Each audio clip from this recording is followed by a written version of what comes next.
Hi, good morning to S M S K vlogs. நம்ம இன்றைக்கி பார்க்க போகிறதுனா ஒரு வெரி டேஸ்டியான நம்ம சிறுதானியங்களை வச்சு, அதாவது பச்சை பயிறு, மூக்கடலை, கருப்பு மூக்கடலை, வேர்க்கடலை இதெல்லாம் சேர்த்து நம்ம முளைக்கட்டி வச்சு நம்ம ஒரு சாலட் பார்க்க போகிறோம்.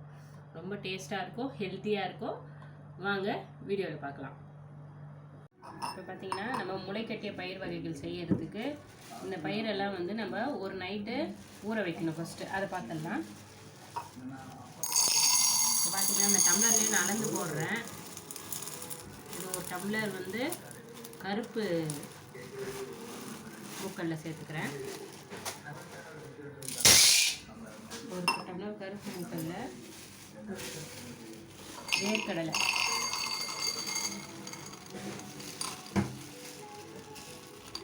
அது ஒரு டம்ளர் கரெக்டாக இருக்குது. இது ஒரு டம்ளர் நம்ம சேர்த்துக்கலாம்.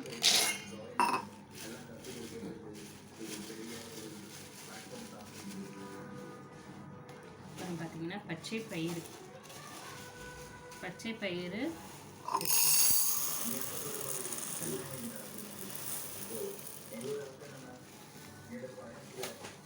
இது மூணும் சேர்த்து கழுவிட்டு காட்டுறேன்.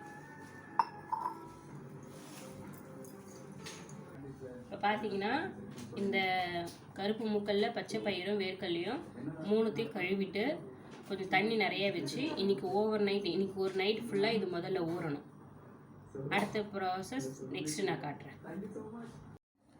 இங்கே பார்த்தீங்கன்னா நான் முதல் நாள் நைட்டே வேர்க்கடலை, கருப்பு மூக்கடலை, அப்புறம் பச்சை பயிறு இது மூணும் சேர்ந்து நான் ஊற வச்சுருந்தேன் ஒரு நாள் நைட் ஃபுல்லாக. இப்போ மறுநாள் நம்ம என்ன பண்ண போகிறோன்னா, இதை ஒரு ஈர துணியில் நம்ம சுற்றி வைக்க போகிறோம். ஏன்னா முளைக்கட்டும். இதை ஒரு நாள் நம்ம ஈர துணியில் நம்ம சுற்றி வச்சோன்னா நல்லா முளைக்கட்டி வரும். பாருங்கள், இதெல்லாம் சேர்ந்து நம்ம இப்படி இந்த துணியில் போட்டுடலாம். இது ஒரு நாள் இருக்கணும். ஊற வைக்கிறது ஒரு 8 மணி நேரம் ஊற வச்சா பரவாயில்ல, போதும். ஆனால் இந்த முளை கட்டுறது அட்லீஸ்ட் ஒரு நாள் முழுக்க இருந்தால் தான் நல்லா முளைக்கட்டி வரும். எல்லாமே கொஞ்சம் ஃப்ரீயாக கொடுங்க, துணியை ரொம்ப இறுக்கமாக வைக்க வேண்டாம். அப்போ தான் எல்லாமே முளைக்கட்டி வரும்.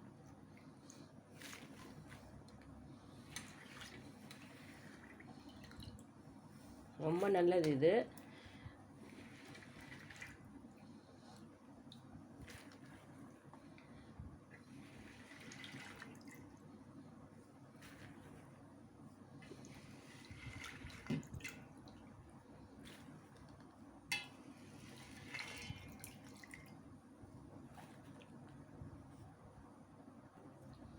இப்போ பார்த்தீங்கன்னா நம்ம ஊற வச்சுருந்த எல்லா பயிர் வகைகளையும் இதில் நம்ம சேர்த்துட்டோம். கடலைங்களும், கொண்டக்கடலை, வேர்க்கடலை, பச்சை பயிறு எல்லாத்தையும் சேர்த்துட்டு கொஞ்சம் லூஸாக வச்சு மூடி விடுங்க.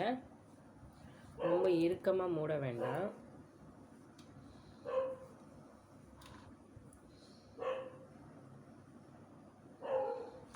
ஏன்னா அது முளைச்சி வர்றப்ப நம்ம அதுக்கு நம்ம கேப் கொடுக்கணும். முளைச்சி வரும் இல்லையா, அதுக்கு நம்ம இது கேப் கொடுக்கணும்.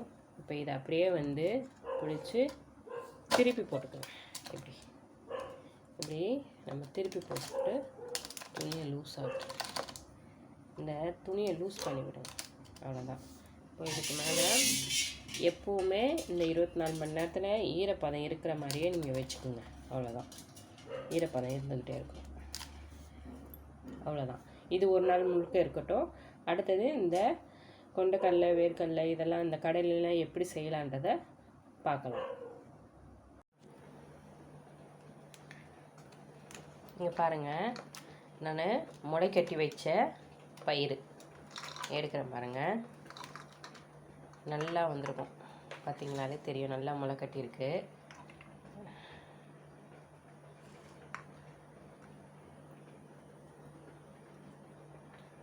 தெரியுதுங்களா? சூப்பராக. இங்கே பாருங்கள், வேர்க்கடலை கூட முளைக்கட்டி இருக்குது. வேர்க்கடலை, மூக்கடலை, பச்சை பயிறு எல்லாமே நல்லா முளை கட்டிடுச்சு. இது நான் ஒரு நாள் வரைக்கும் இந்த துணியை மூடி வச்சுருந்தேன். ஒரு நைட் ஃபுல்லாக ஊற வச்சுட்டு மறுநாள் ஒரு நாள் ஃபுல்லாக நான் ஊற வச்சுருந்தேன். இது நம்ம பச்சையாக கூட நம்ம சாலட் போட்டு சாப்பிட்லாம். ஆனால் இப்போ நான் பசங்களுக்கு செய்கிறதால இதை நான் அவிச்சிடலாம். ஒரு ஆஃப் பாயில் அவிச்சிட்டு நம்ம சாலட் போட ஆரம்பிச்சிடலாம். இப்போ நம்ம ஆஃப் பாயில் அவிச்சிட்டு நான் காட்டுறேன் உங்களுக்கு. நல்லா வரும். இங்கே பாருங்கள், நான் அவிக்கிறதுக்கோசரம் எடுத்து போட்டிருக்கேன்.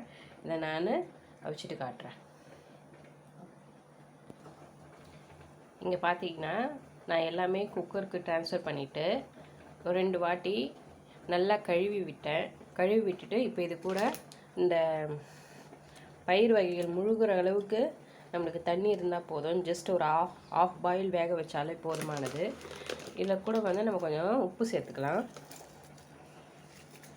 இதை உப்பு சேர்த்தல, கல் உப்பு தான் சேர்த்துருக்கேன். இந்த பயிருக்கு தேவையான உப்பு சேர்த்துட்டு இதை நான் ஒரு விசில் வர அளவுக்கு வச்சு வேக வச்சு எடுத்துக்க போகிறேன். இங்கே பார்த்தீங்கன்னா குக்கரில் நான் வேக வச்சுருக்கேன். அது இன்னும் ஒரு விசில் வரல. வந்தோடனே நான் ஆஃப் பண்ணிவிடுவேன். இந்த பக்கம் சாம்பார் வச்சிட்ருக்கேன். சாம்பார் ரெடி ஆகிடுச்சு. இங்கே பார்த்தீங்கன்னா இந்த சாலடுக்கு தேவையானது பொடியாக நறுக்கின வெங்காயம், பொடியாக நறுக்கின கேரட், கொத்தமல்லி, அப்புறம் பச்சை மிளகாய் ஒன்று சேர்த்துருக்கேன். இதில் இது கூட லெமன் ஜூஸ் கொஞ்சம் ஒரு லெமன் ஜூஸ் சேர்த்துக்கலாம். இதையும் சேர்த்து நான் இதை ஆட் பண்ணி காட்டுறேன். கொஞ்சம் பெப்பர் தூளும் சேர்த்துக்கணும் கடைசியாக. ஒரு விசில் வந்துடுச்சு. இப்போ நான் இதை ஆஃப் பண்ணிக்கிறேன். இது கொஞ்சம் இந்த கேஸ்லாம் லீக்கேஜ் ஆன பிறகு நம்ம ஓப்பன் பண்ணி பார்க்கலாம். இப்போ பார்த்தீங்கன்னா நான் ஒரு விசில் எடுத்து நான் இந்த பயிரெல்லாம் நான் வேக வச்சு எடுத்துக்கிட்டேன். ரொம்ப வேக வச்சிங்கன்னா குழஞ்சிடும், பச்சை பயிர் இல்லையா, அதனால் ஜஸ்ட் ஒரு விசிலே போதுமானது. இன்னும் கேட்டிங்கன்னா நீங்கள் பாத்திரத்தில் கூட வேக வச்சு எடுத்துக்கலாம். நல்லா பாருங்க, ஆவி பறக்குது. எடுத்துக்கலாம். மழை நல்லா கட்டி இருக்குது, செமையாக இருக்காங்க. இல்லை அப்படியே சாப்பிட்லாம். கூட பொடியாக நறுக்கின கேரட் ஃபஸ்ட்டு சேர்த்துடலாம். இதில் துருவி போடலாம் கேரட்டு. பட்டு நம்ம இந்தமாரி ரொம்ப பொடிசாக நறுக்கி போட்டோம்னா நம்ம கடித்து சாப்பிட ரொம்ப நல்லாயிருக்கும். அதனால நம்ம இப்படியே போட்டுடலாம். துருவி போட்டோன்னா ஒரு மாதிரி நசுக்குன்னு இருக்கும் ஒரு மாதிரி, அதனால் பிடிக்கல. அது கூட கொஞ்சம் ஒரு பச்சை மிளகாவையும் நம்ம சேர்த்துட்டோம். அப்புறம் வெங்காயம், பொடியாக நறுக்கின வெங்காயம்.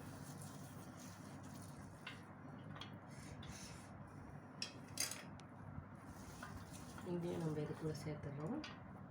அப்புறம் கொத்தமல்லி,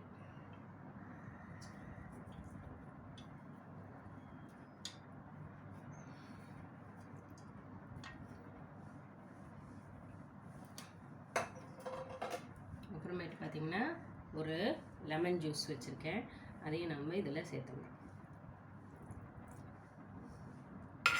அப்புறம் ஒரு ஸ்பூன் மிளகு, அவ்வளோதான், மிளகு சேர்த்துடலாம்.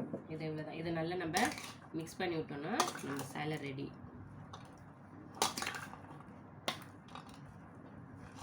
கம நல்ல வாசனை வருது.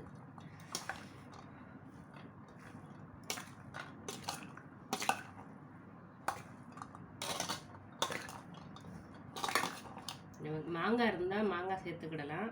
ஆனால் மாங்காய் இப்போதைக்கு என்கிட்ட இல்லை. இந்த மாங்காய் இருந்தால் மாங்காய் கூட பொடியாக நறுக்கி சேர்த்துக்கலாம், நல்லது.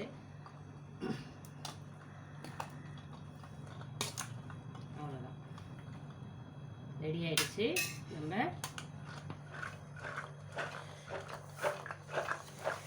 இப்படி பார்த்தீங்கன்னா அடியில் தான் நல்லா நம்மளுக்கு எல்லா இடமும் மிங்கலாம். அவ்வளோதான், ரெடி ஆயிடுச்சு. நம்ம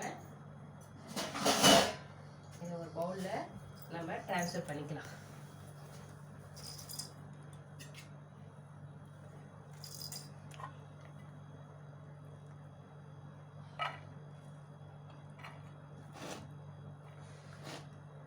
ரொம்ப சத்து வாய்ந்தது. குழந்தைங்கள்லாம் நீங்கள் செஞ்சு கொடுங்க. ஒரு ஈவினிங் ஸ்நாக்ஸோ ஸ்கூல் ஸ்நாக்ஸ் கூட நீங்கள் செஞ்சு தரலாம், ரொம்ப நேரம் ஆகாது. என்ன ஒரு நாள் ஊற வைக்கணும், ஒரு நைட்டு, மறுநாள் ஒரு நாள் நம்ம முளைக்கட்டை விடணும், அவ்வளோதான்.